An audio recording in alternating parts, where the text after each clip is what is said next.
Hello, good morning everyone. Here we start with a lecture on glaucoma. This is Dr. Uma Tigre, Department of Ophthalmology, Dr. Vaishampayan Medical College, Solapur. Glaucoma is the word derived from Greek word glaucos, meaning sea green. In modern dictionary, it means dull grayish green or blue color. It's a progressive optic neuropathy caused by a group of ocular conditions which lead to damage of the optic nerve with loss of visual function.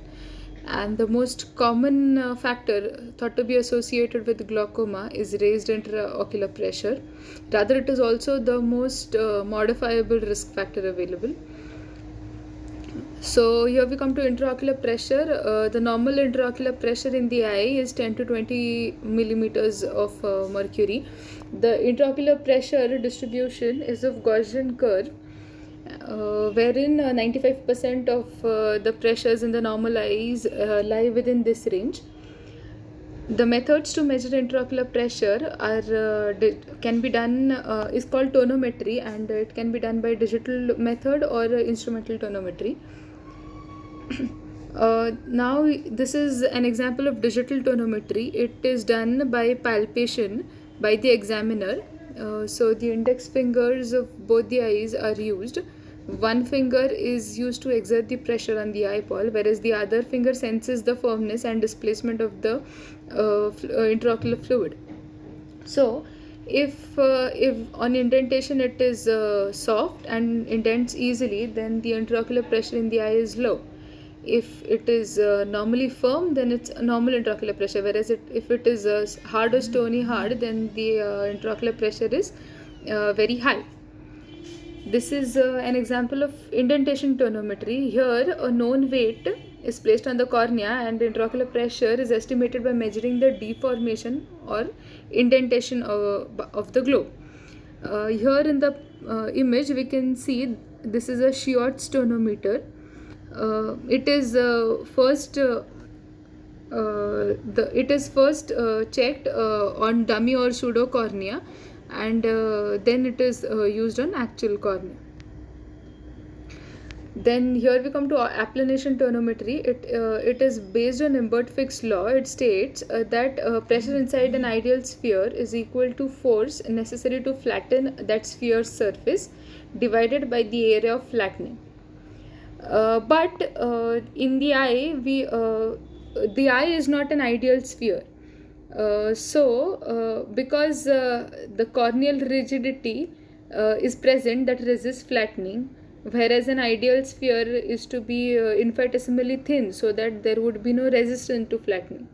And also in eye there is capillary tension due to tear meniscus and an ideal sphere is supposed to be dry, which has no action of any capillary tension. So here we have to modify the Imbert-Fick's law, which states that the force necessary to flatten the surface of the globe plus the capillary tension equals to the pressure exerted, pressure inside the sphere multiplied by the area of flattening plus the corneal resistance. Here in the image we can see an applanation tonometer. This is a golden applanation tonometer which consists of a biprism which is mounted on a rod, and there is a knob which helps us to adjust the fluorescent rings using according to the pressure inside the eye. So the fluorescent ring is the circular ring is divided into two semicircles because of biprism, and it should be approximately 0.25 to 0.3 millimeters in thickness. If it is thick, it should not be thicker or thinner, otherwise it would lead to abnormal estimation of the intraocular pressure. The other types of tonometer available are Perkins tonometer, Mackey-Mark tonometer, tonopen, pneumatic tonometer or non-contact tonometer. Then we move on to pathogenesis of glaucoma. Glaucoma is attributed to factors affecting the axonal health. Two main influences are found. First is due to mechanical changes because of raised intraocular pressure, and other is because of abnormal vascular perforation of optic nerve head. So, the mechanical damage caused by raised intraocular pressure is that it exerts a pressure on the lamina cribrosa, which alters the capillary blood flow and decreases the exoplasmic blood flow in the initial stages, and later, when the intraocular pressure is too high, it damages the nerve fiber bundles. And the vascular perfusion of the optic nerve, when there is abnormal autoregulation of the vascular perfusion of the optic nerve, it leads to impaired axonal health. Then there are basics of aqueous humor outflow pathway. The main thing that actually affects the intraocular pressure is there are two ways how the aqueous is drained. First is trabecular meshwork pathway. It's primary pathway, major pathway, and it's a pressure dependent pathway.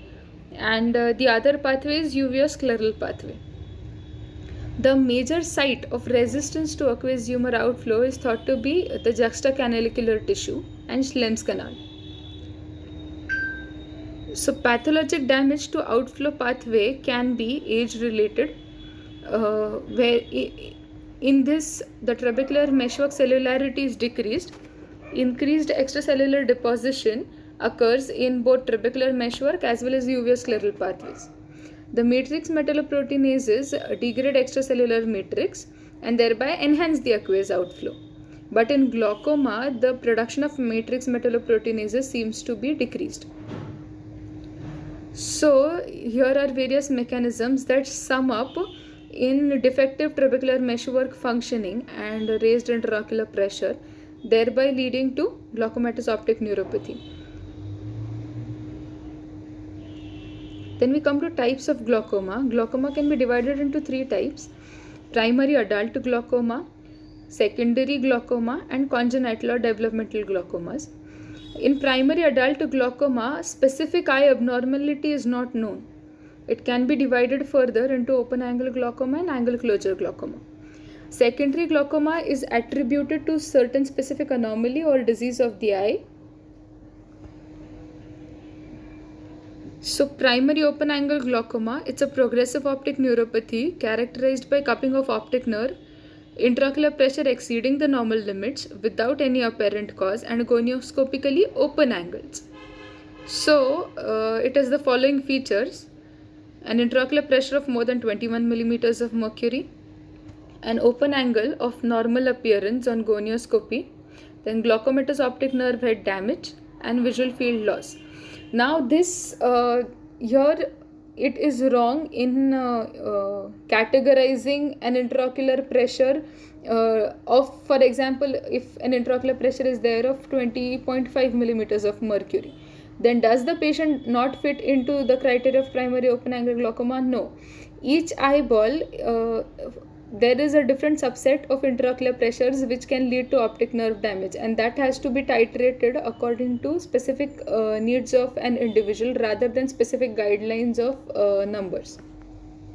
So, in certain individuals, an intraocular pressure of 17 can lead to optic nerve damage, whereas in certain individuals, even if the intraocular pressure is of 25 millimeters of mercury, the optic disc would be perfectly healthy. So, even if we have made a criteria of certain intraocular pressure, it should be titrated or judged according to a particular patient. So, what is ocular hypertension? An intraocular pressure above 21 millimeters of mercury for which there is no apparent cause, but here the optic nerve head and the visual fields are normal. So, why have we put a cutoff of 21 millimeters of mercury here? It is because 10 to 21 millimeters of mercury, this pressure falls in normal Gaussian distribution of the intraocular pressures in normal population. That is, it comes under 95% area of the Gaussian curve distribution. Then normal tension glaucoma, intraocular pressure has never been documented above 21 millimeters of mercury, but the optic nerve head and visual field damages are present with open angles. So here the intraocular pressure is normal, but optic nerve head damage is present. So primary open angle glaucoma and normal tension glaucoma, it represents a continuum of glaucomas in which mechanism of optic nerve damage shifts predominantly from elevated intraocular pressure in primary open angle glaucoma to additional intraocular pressure independent factors in normal tension glaucoma. But the causative features can have considerable overlap. So risk factors for primary open angle glaucoma are: for increased prevalence and incidence of primary open angle glaucoma, it has been found in patients with raised intraocular pressure. Age is most common risk factor, and open angle glaucoma has been found more in older individuals.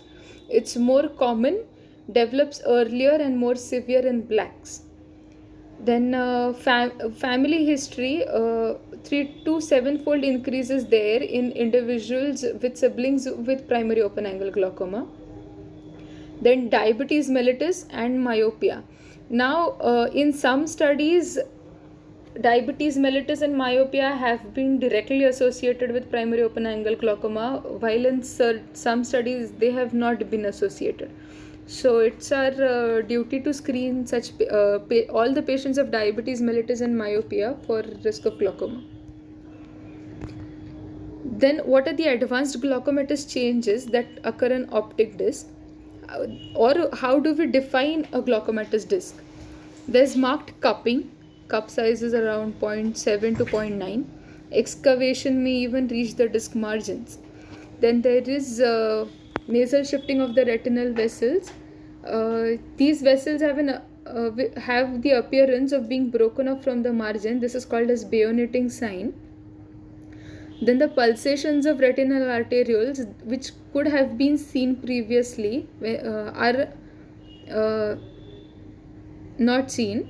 It's a very pathognomic sign of glaucoma, or they may be seen at the disc margin. Then lamellar dot sign is present, and glaucomatous optic atrophy can be seen.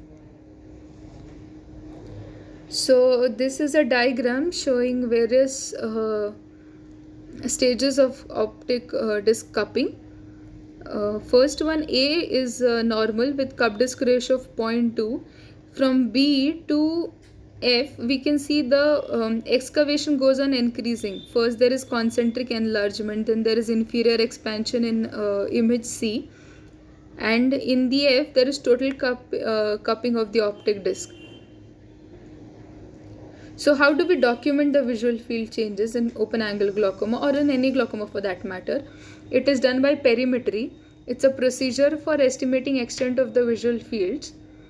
Earliest changes, there is increased variability of responses. Then particular changes occur in a sequence, or like bearing of blind spot. Then paracentral scotomas appear. Then there are arcuate defects and nasal step. And in the end stage, a small island of central vision is present temporally, and accompanying temporal island is also present. So visual field defects appear only after 40% of the axons have been damaged.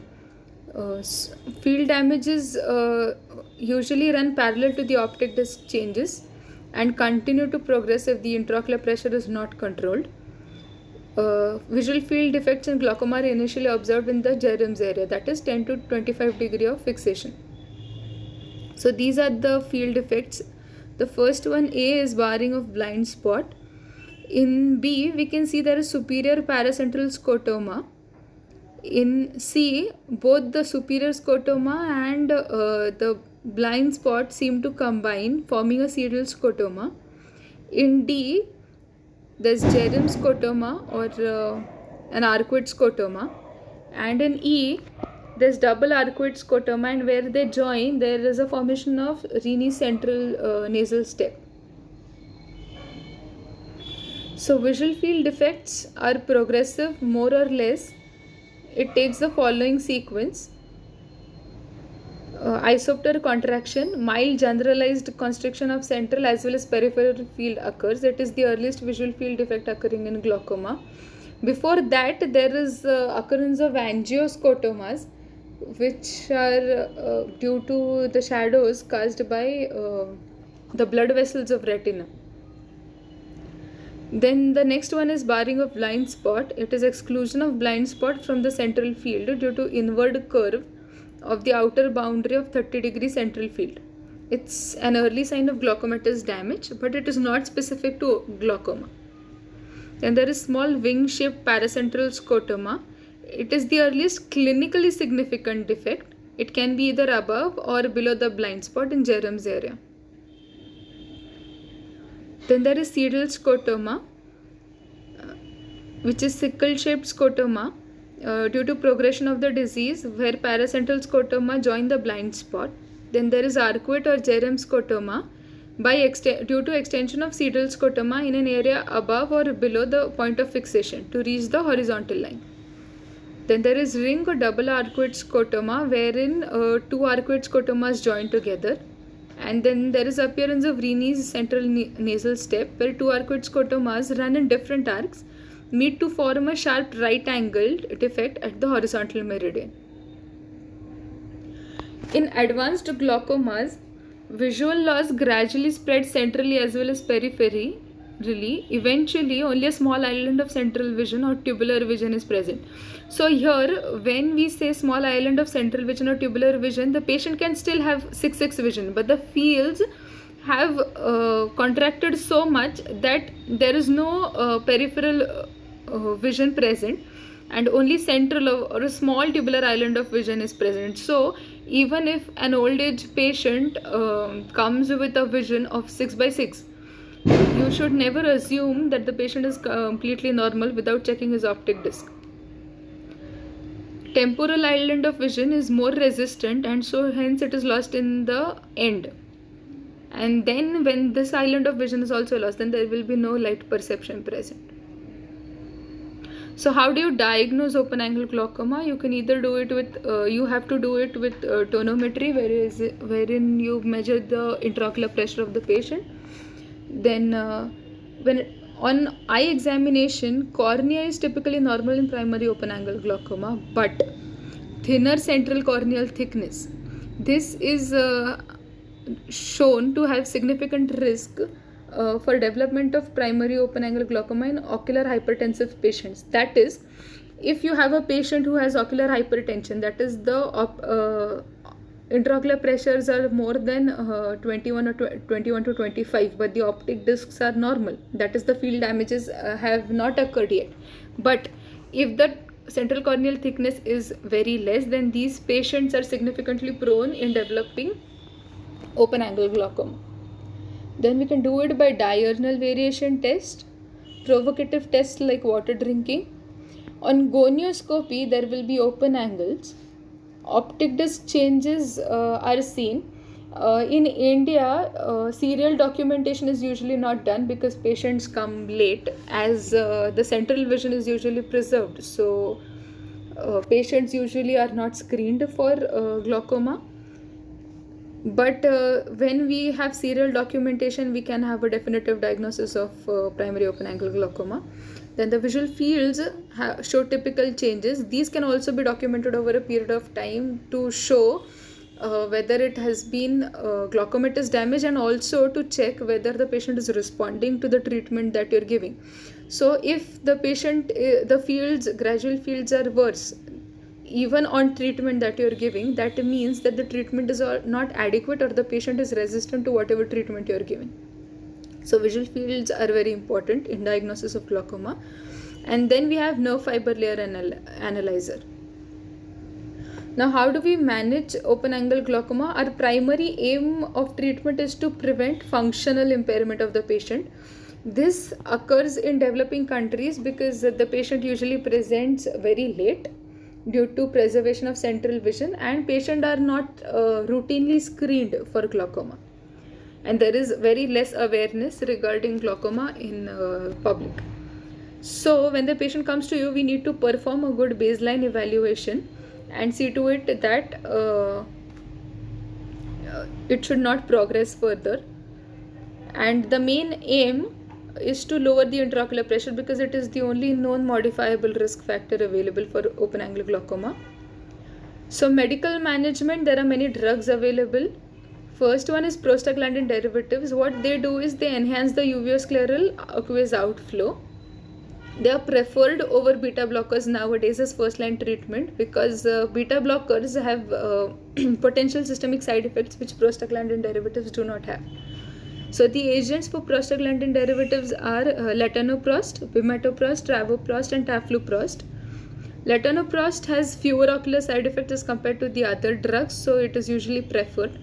The side effects of prostaglandin derivatives are conjunctival hyperemia, then eyelash lengthening, thickening and hyperpigmentation, iris hyperpigmentation. This is irreversible and occurs in lightly pigmented irids.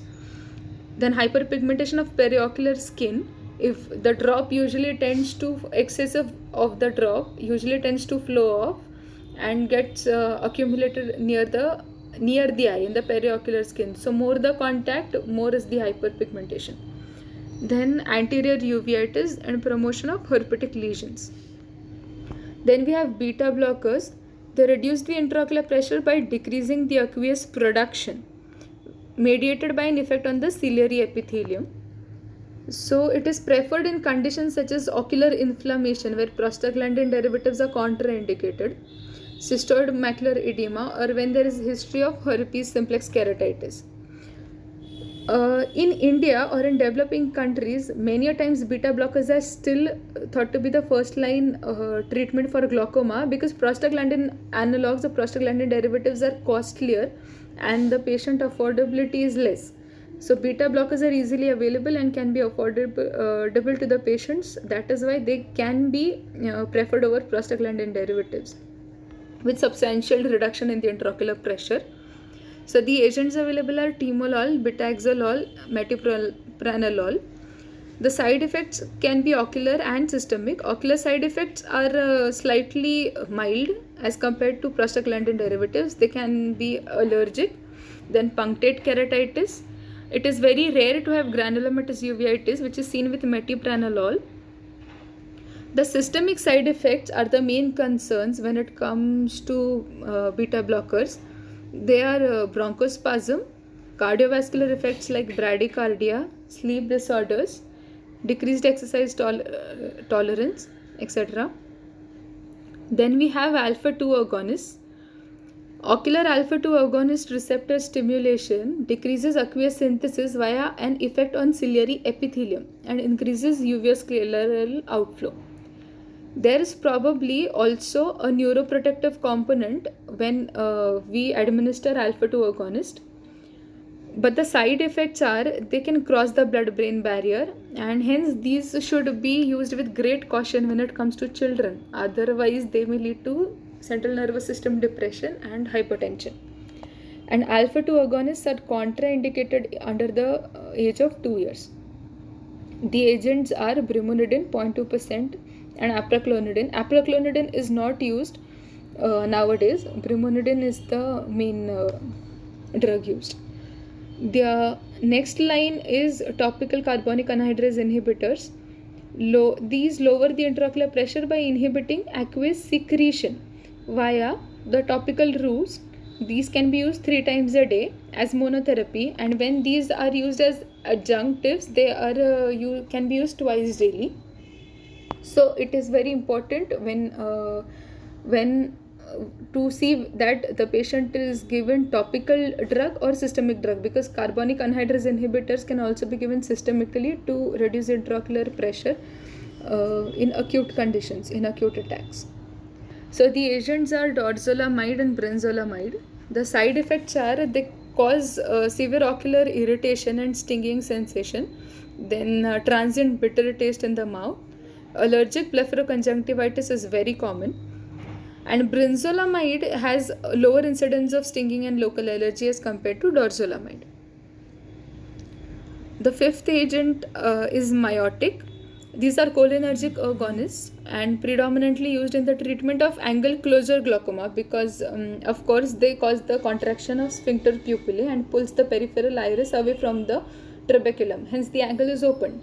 But initially they were the mainstay of treatment for open angle glaucoma as well, because there is contraction of ciliary muscle which increases the facility of aqueous outflow through trabecular meshwork, and hence it reduces the IOP. But nowadays they are not used for open angle glaucoma. The side effect of myotics are miosis, then brow ache, myopic shift, and exacerbation of the symptoms of cataract. The agents used is pilocarpine in different concentrations. So when we have to put the patient on more than two drugs or more than one drug, we also have combined preparation. This helps in improving the patient's compliance and preventing the local side effects due to preservatives in different drops. So the combined preparations available are, for example, Combigan, where we have timolol and brimonidine twice a day.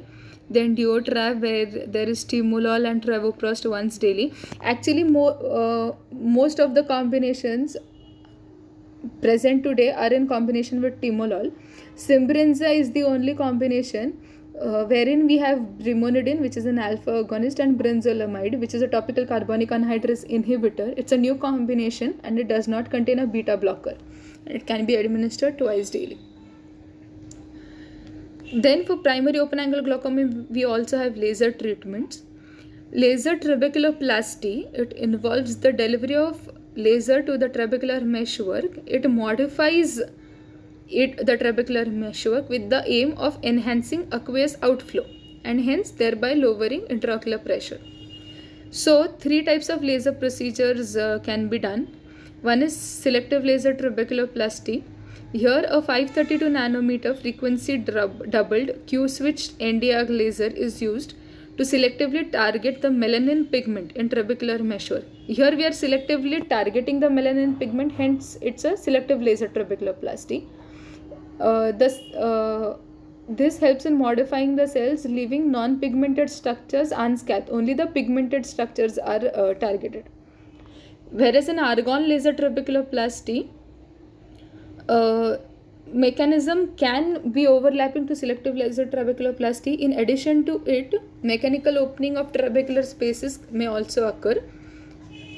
The micropulse laser trabeculoplasty is relatively a newer entity, wherein extremely short duration pulses of laser are used to deliver thermal energy to trabecular meshwork in order to stimulate the cells without causing actual damage to them. Then there is surgical management. Trabeculectomy is the surgical procedure most commonly performed for primary open angle glaucoma. It's a filtration surgery that lowers the intraocular pressure by creating a fistula protected by a superficial scleral flap to allow aqueous outflow from the anterior chamber directly to the subtenon space. The indications for doing a surgical management are failure of conservative therapy, that is medical therapy that we give to the patient, avoidance of excessive polypharmacy.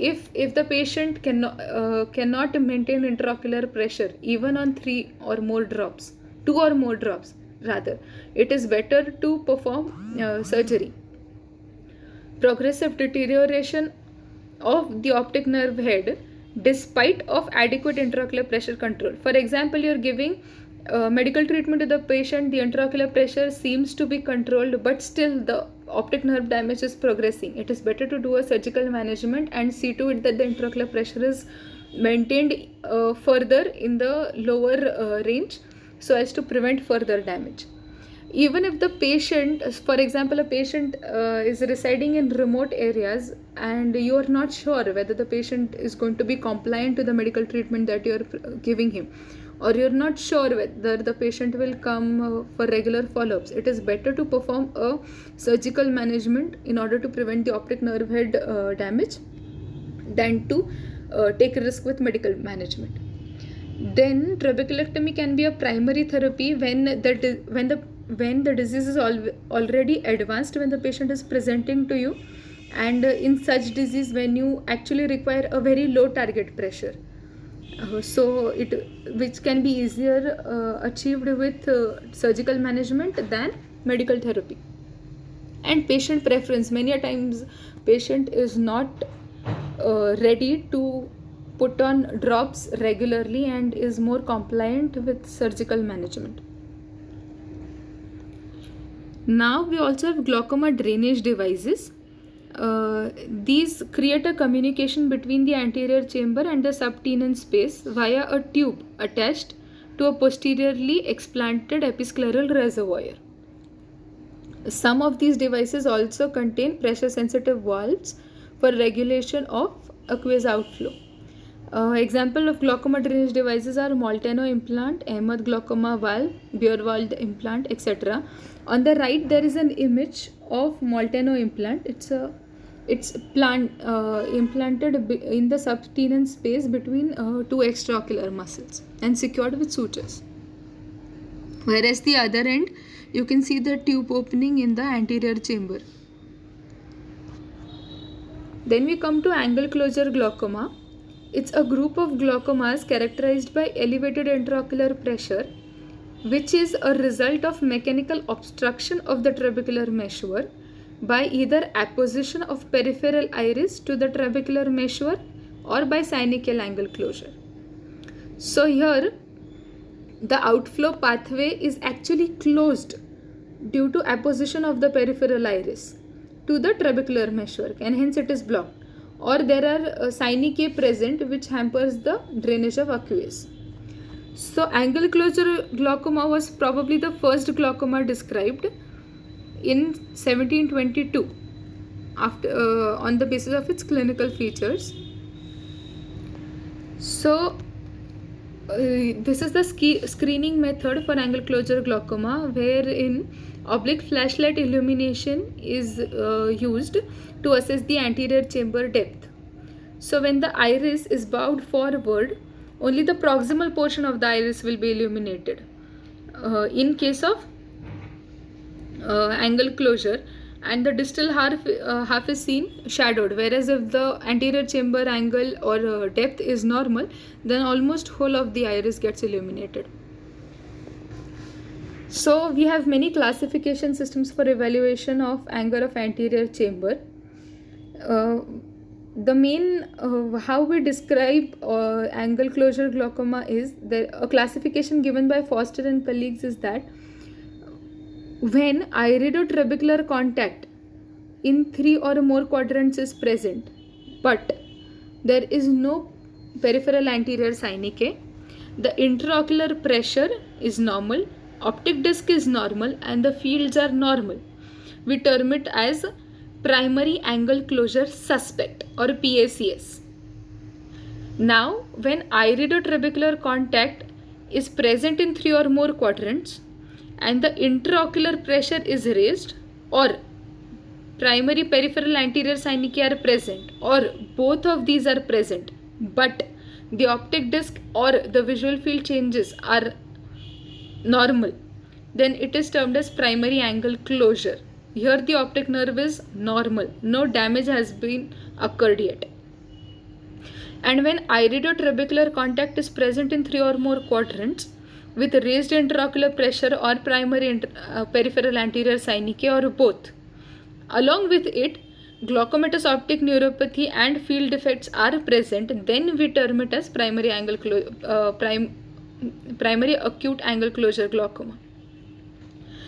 Now, acute angle closure, this is the group of patients who suffer acute symptomatic elevation of intraocular pressure in association with angle closure. So how do we assess the angle? It is done by gonioscopy. It is examination of the eye to view the angle of the anterior chamber.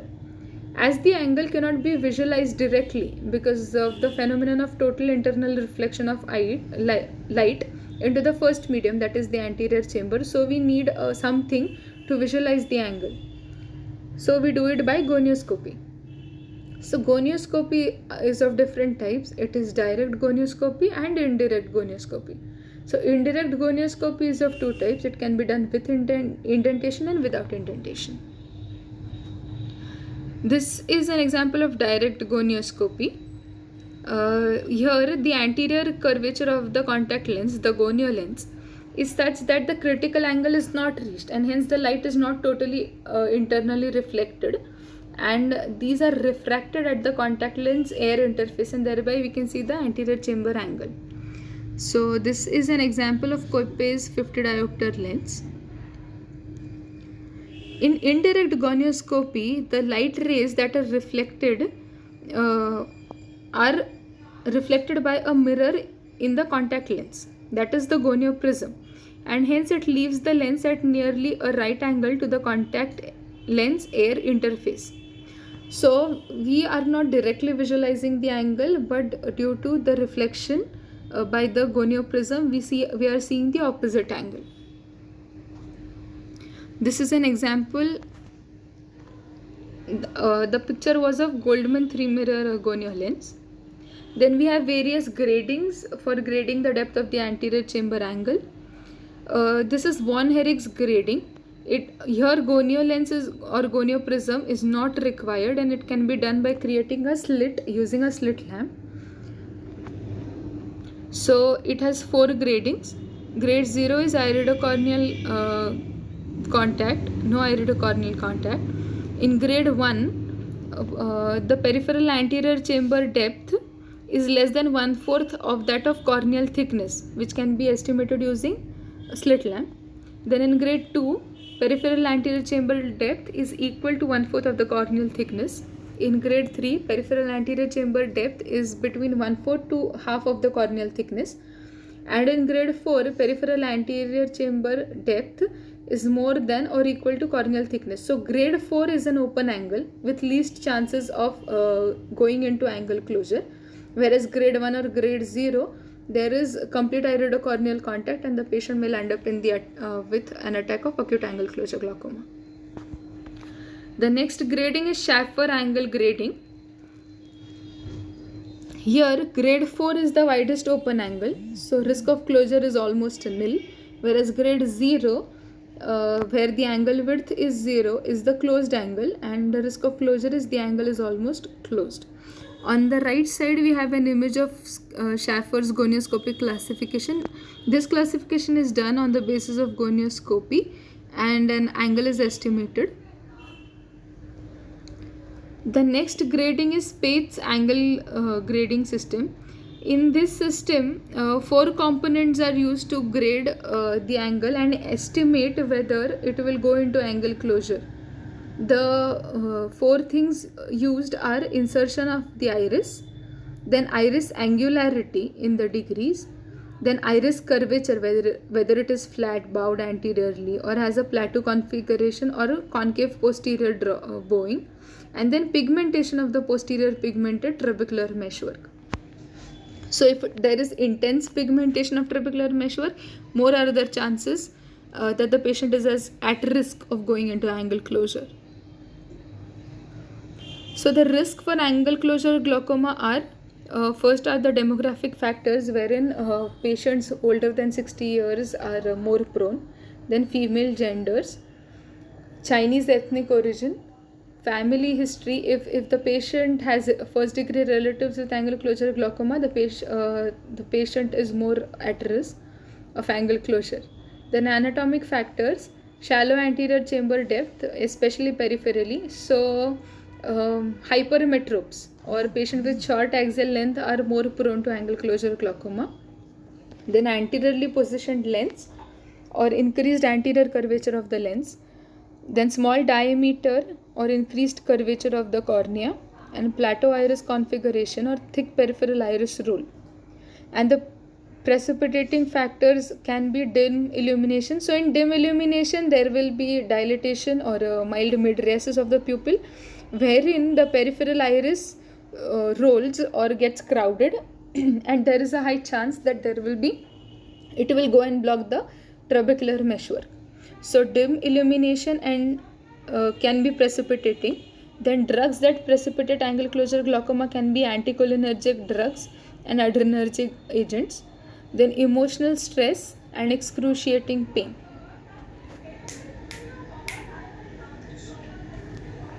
Then mechanism of primary angle closure glaucoma. Most common mechanism is by pupillary block, wherein the iris, central iris, gets opposed to the lens, and the aqueous that should be coming into the anterior chamber from the posterior chamber, the flow is blocked. So the aqueous gets accumulated behind the iris, and this in turn pushes the peripheral iris forward. So the peripheral iris then subsequently gets opposed to the trabecular meshwork and prevents the further outflow of the aqueous from the anterior chamber. How do we support this, the pupillary block mechanism? When we perform a peripheral iridotomy, that is, we create an opening into the peripheral iris, so there is a pathway created for flow of the aqueous from the posterior chamber into the anterior chamber, which circumvents the block, and hence the intraocular pressure gets reduced. So this is the strongest evidence that it's a retrospective evidence wherein we are treating it by iridotomy and the intraocular pressure gets reduced. Then angle closure glaucoma can be classified based on clinical presentation and symptomatology. We say it is acute angle closure glaucoma when there is sudden onset of angle closure resulting into intraocular pressure elevation, and it is accompanied by severe symptoms. Whereas subacute or intermittent angle closure, it is an episode of sudden intraocular pressure elevation that is spontaneously aborted, so that symptoms are mild or even absent. Such episodes may be recurrent, that is, intermittent angle closure can occur, and this can subsequently result into progressive peripheral anterior synechiae formation. Then chronic angle closure glaucoma, chronic intraocular pressure elevation due to the presence of peripheral anterior synechiae that permanently close the anterior chamber angle. Symptoms are usually absent or mild, and synechial closure usually begins superiorly where the angle is normally the narrowest, and then it progresses inferiorly. Shortening of the angle or creeping angle closure is the term used for such progression of the angle closure. Then how will you diagnose primary angle closure glaucoma? It will do it on the basis of clinical features. When a patient presents with acute angle closure attack, there is marked elevation of intraocular pressure, which is usually more than 40 millimeters of mercury, and there is profound reduction in the central vision. The patient complains of severe pain and redness, and then blurred vision. Colored halos are present. So how will you differentiate between colored halos of primary angle closure attack and that of cataract? Is by Finchamp's test. So this is a very common question asked in your vivas. Then on external examination, the conjunctival hyperemia or circumcorneal injection is present. The cornea is hazy or cloudy, and then there is irregular mid-dilated fixed pupil which usually doesn't react to light. Then there may be anterior chamber reaction with aqueous flare, and the anterior chamber may be shallow. The fellow eye typically shows occludable angle, and if it is not present, you should rule out secondary angle closure glaucoma. Then how will you manage primary angle closure glaucoma? So if the patient is primary angle closure suspect, you manage it with laser iridotomy. So here in the picture at the right, there is a small peripheral opening made in the peripheral iris. So this is iridotomy done with the help of Nd:YAG laser. Here, if the iridotrabecular contact persists even after iridotomy, the next options include observation. Most of the time we prefer observation. Then we can do laser iridoplasty, and long-term pilocarpine prophylaxis is administered. That is 1% PD administration of pilocarpine is done. Provocative testing may be helpful in deciding line of management in certain patients. And if the patient has symptomatic cataract, lens extraction with IOL implantation can usually open up the angle. So if the intraocular pressure is persistently elevated, then primary angle closure is present. Then for primary angle closure and primary angle closure glaucoma, iridotomy is the first line of treatment. If angle widening is inadequate after iridotomy, particularly if the intraocular pressure remains elevated, we have to treat further. Urgency and intensity of the treatment and frequency of review is decided according to the individual patient, depending upon the extent of angle closure and the glaucomatous damage to the disc. If more damage is present, we need to treat intensively.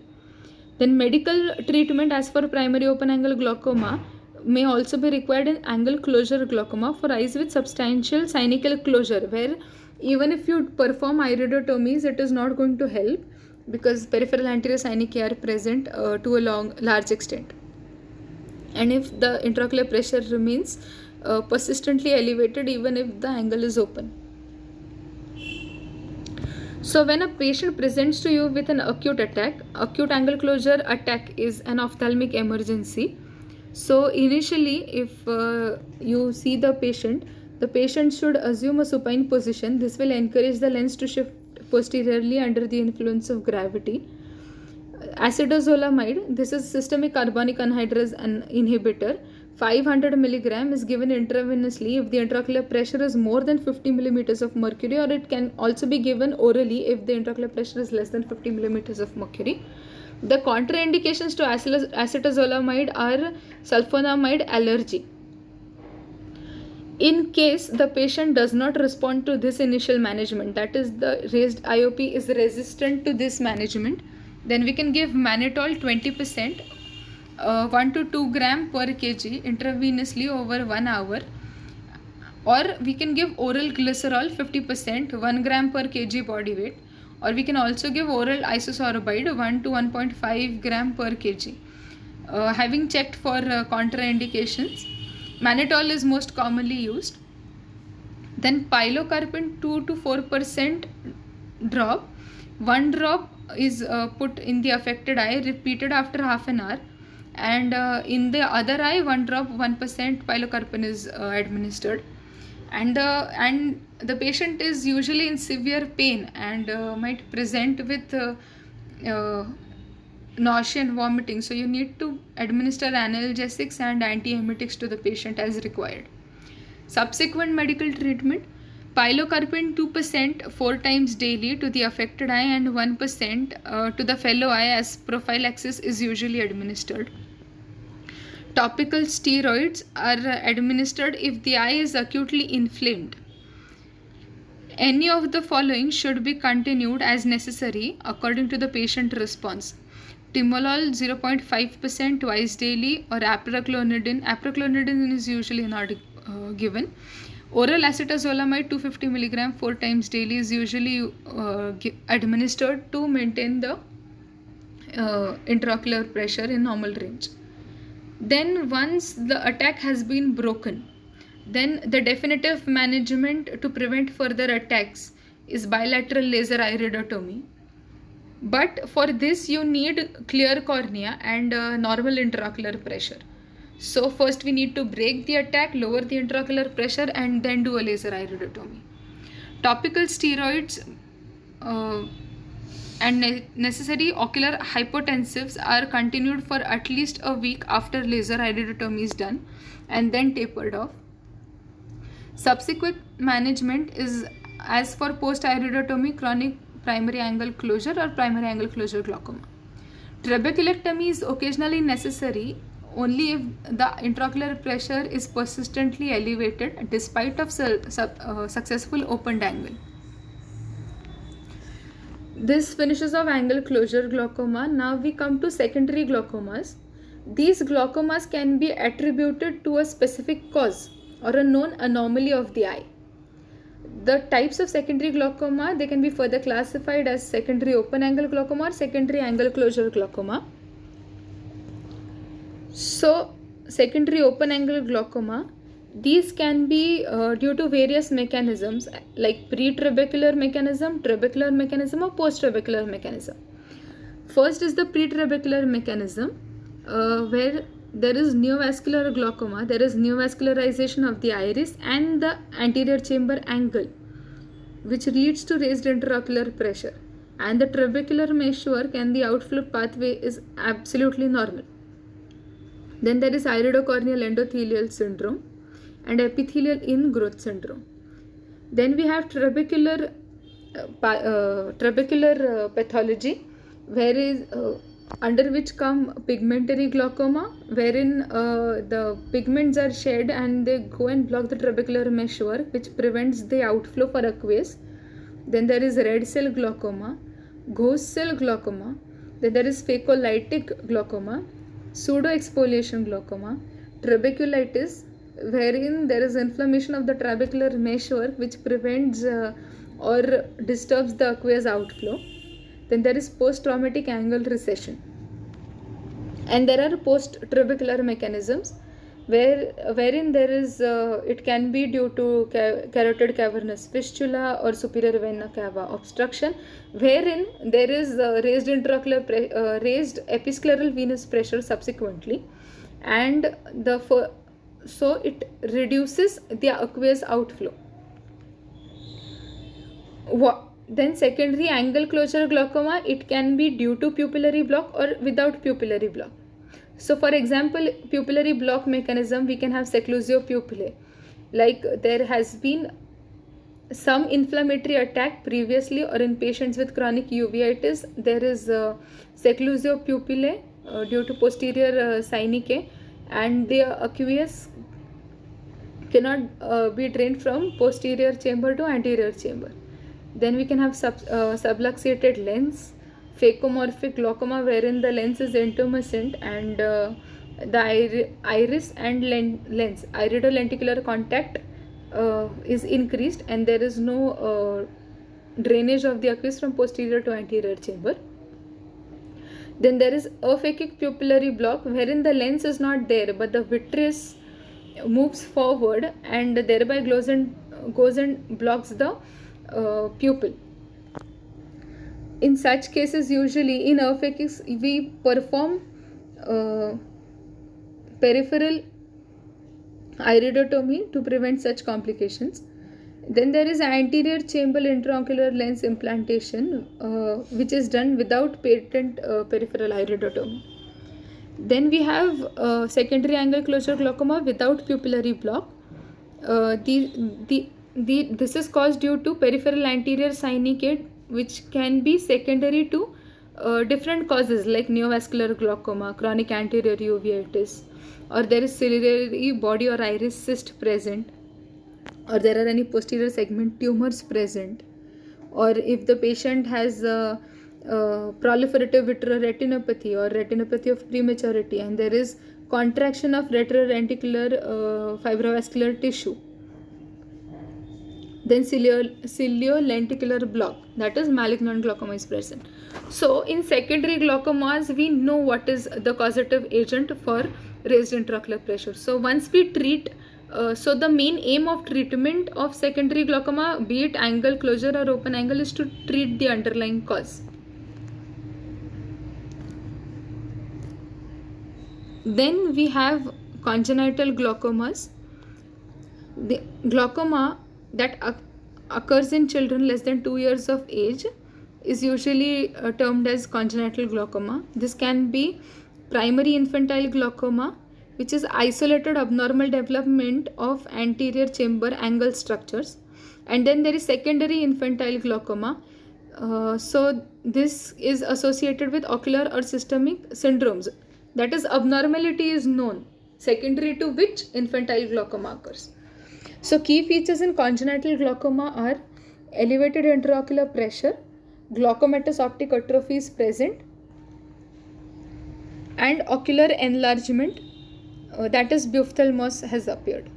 Buphthalmos is bull's eye, that is its large enlargement of the cornea. The clinical features that we see in congenital glaucoma are, the presenting signs and symptoms are, classic triad is present of epiphora, photophobia and blepharospasm. Then the child is very irritable. Buphthalmos is present, enlarged cornea with corneal edema. Many a times the cornea is landed up into opacity and decreased visual acuity. On the right side, the first picture, we can see there is especially the left eye, there is epiphora present, and the corneal diameter in both the eyes is enlarged to a large extent. In the second image, we can see HABS striae.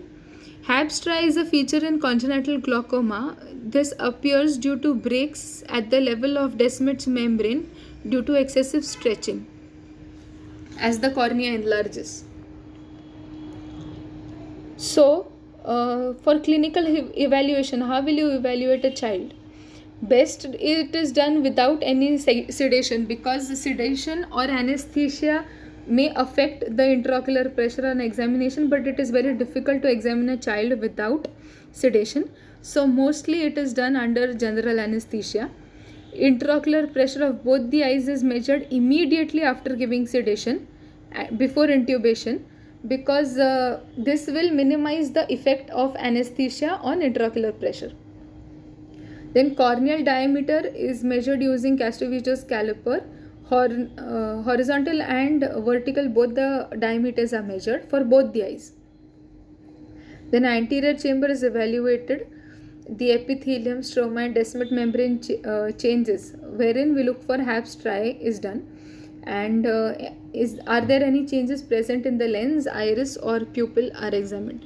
So on the right side we can see the corneal diameter is being measured using Castovejos caliper under anesthesia. So this is done after the measurement of intraocular pressure.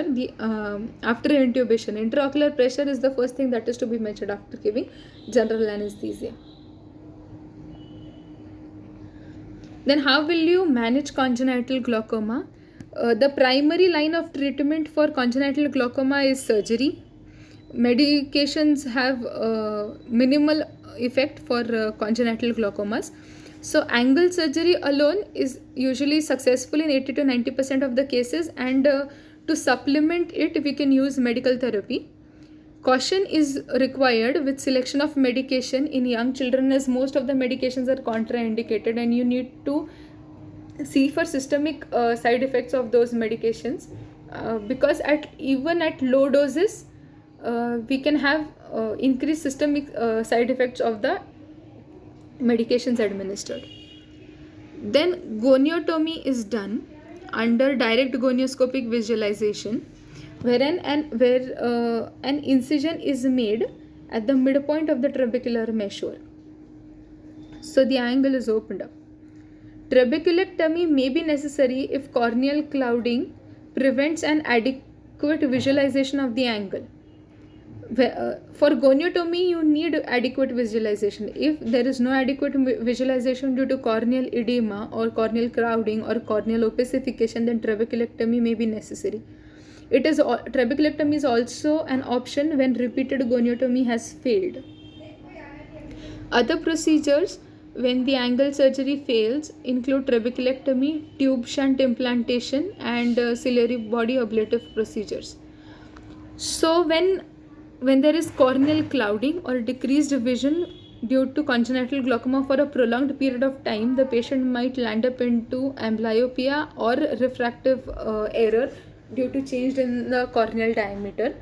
So these should also be managed aggressively in order to preserve the vision of the child. Thank you.